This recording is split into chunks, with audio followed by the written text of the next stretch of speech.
So welcome back everyone. आप सभी के लिए अपडेट है हमारा, जो कि राजस्थान जेएन की तरफ से अपडेट है। यहाँ पे इसका जो है वो ऑफिशियल नोटिफिकेशन जो है वो रिलीज़ कर दिया गया है। इसमें जो ब्रांचेस एलिजिबल हैं, जैसे कि आप देख सकते हैं, इसमें इलेक्ट्रिकल एलिजिबल है, उसके बाद हमारा मैकेनिकल है, control and instrumentation, communication, electronics वाले भी एलिजिबल हैं। इसके अलावा हमारा फायर एंड सेफ्टी भी है, और जूनियर, यहाँ पे देख सकते हैं जूनियर केमिस्ट है, केमिस्ट्री, तो केमिस्ट वाले भी यहाँ पे एलिजिबल है। तो इस तरीके से ब्रांचेज जो है वो एलिजिबल है, electrical, mechanical, communication, fire and safety और केमिकल वाले। टोटल जो वैकेंसी है वो 271 पोस्ट की रिक्रूटमेंट हमारा है।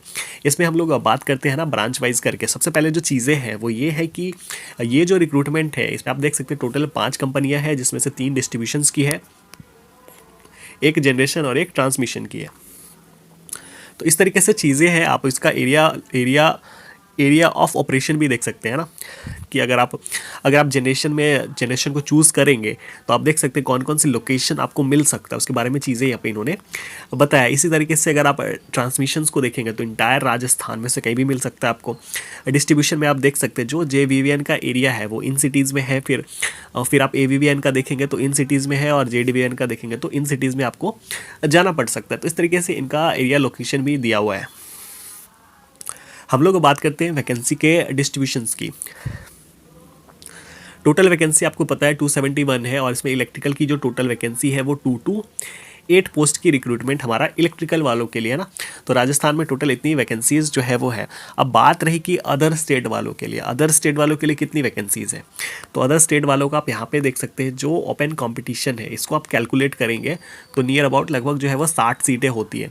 तो 60 सीट जो है वो अदर स्टेट वालों के लिए है ना। अगर अदर स्टेट वाले अप्लाई करेंगे तो उनके लिए जो टोटल सीटें हैं वो 60 सीटें हैं।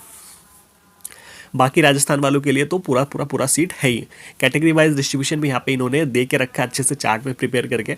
आप अपने हिसाब से जो भी कैटेगरी में बिलोंग करते हैं आप उसको देख सकते हैं।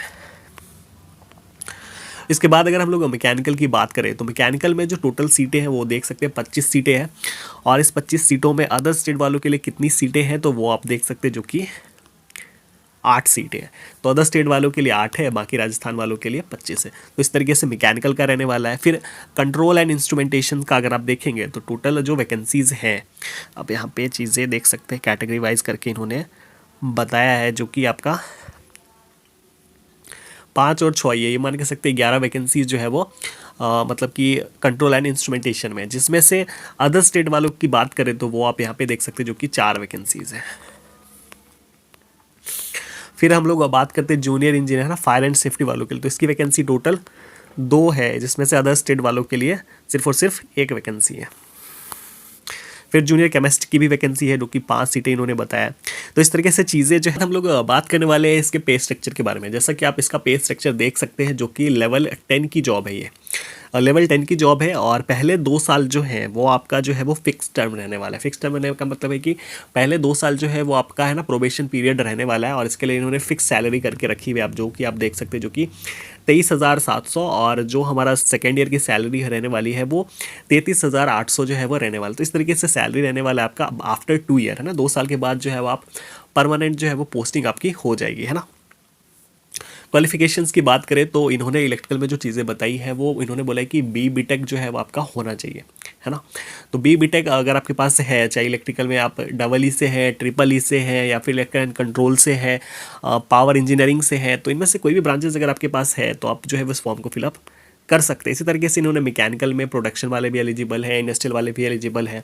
तो इस तरीके से चीज़ें इन्होंने बताया। फिर कंट्रोल इंस्ट्रूमेंटेशन में भी इन्होंने वही बताया है कि अगर आपके पास इनमें से कोई भी ब्रांचेज है, चाहे EEE वाले हैं, या फिर इंस्ट्रूमेंटेशंस वाले हैं, या फिर EC वाले हैं, तो कोई भी ब्रांच है तो आप इसको फॉर्म को भर सकते हैं।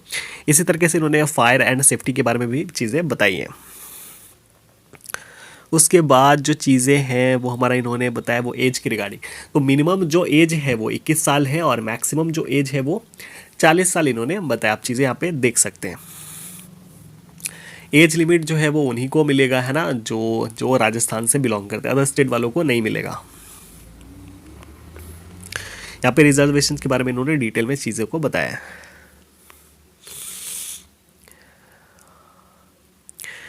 उसके बाद जो चीज़ें हैं वो हमारा है, इस पर हम लोग बात करते हैं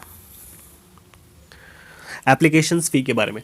तो एप्लीकेशंस फ़ी के बारे में इन्होंने बोला है कि आप यहाँ पे चीज़ें पढ़ सकते हैं, जो कि 1180 रुपये इन्होंने बताया, यानी 1000 प्लस जीएसटी का मतलब हो गया 1180 रुपये जो है वो आपको लगने वाले हैं जनरल कैंडिडेट्स को। बाकी जो SC ST या फिर BC हो गया, EWS हो गया, उनको 500 रुपये लगने वाले हैं प्लस GST। पेमेंट कैसे करना है उसके बारे में डिटेल इन्होंने बताया है। उसके बाद जो चीज़ें हैं, उसके बाद इन्होंने ये सब चीज़ें बताया है कि फ़ोटो सिग्नेचर का क्या साइज़ रहने वाला है ना, किस तरीके से फॉर्म भरना है, वो सारी चीज़ें इन्होंने बोला है। यहाँ पे लेफ़्ट थंब इम्प्रेशन भी आपका लगने वाला है, तो इस चीज़ का भी ध्यान रखेंगे।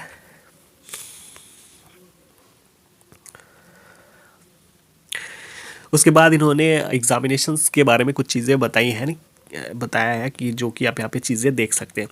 इसमें जो है आपका प्रोसेस, मतलब कि आपका जो एग्ज़ाम होगा है ना, वो CBT बेस्ड एग्जामिनेशंस होगा, है ना, CBT बेस्ड एग्जामिनेशंस होगा। और इसमें आप चीज़ें देख सकते हैं, इसके लिए जो टाइमिंग होगा वो 2 घंटे का आपको समय जो है वो मिलने वाला है ना।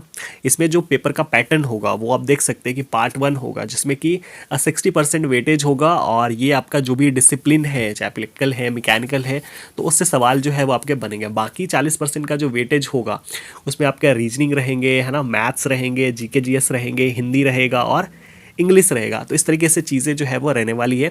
यहाँ पे देख सकते हैं इन्होंने डिटेल में बताया कि रीजनिंग में क्या क्या रहने वाला है, मैथ्स में क्या रहेगा, GK में आप देख सकते हैं यहाँ पे इन्होंने बताया कि राजस्थान GK भी आपका रहने वाला है, हिंदी 10th लेवल का रहेगा, इंग्लिश 10th लेवल का रहेगा।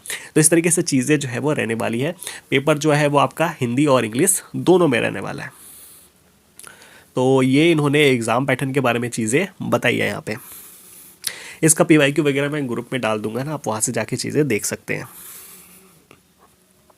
मिनिमम जो क्वालिफाइंग मार्क्स इन्होंने बोला है वो UR के लिए 30% बोला है, और बाकी कैटेगरीज के लिए 20% बोला है, यानी कि 30% से ज़्यादा मार्क्स लाएंगे तभी आपका रिजल्ट होगा।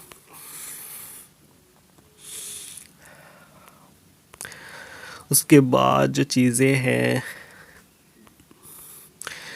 उसके बाद इन्होंने एप्लीकेशंस का डेट बताया, जो कि 30 जनवरी से स्टार्ट हो जाएगा और लास्ट डेट 20 फरवरी का रहेगा। तो इस तरीके से ये ऑफिशियल नोटिफिकेशन था। आप इस चीज़ों को एक बार अपने हिसाब से पढ़ सकते हो। अगर आपकी कोई और भी क्वेरीज वगैरह है राजस्थान JN से रिगार्डिंग, तो वो चीज़ें आप नीचे कमेंट कर सकते हैं। We will try to help you.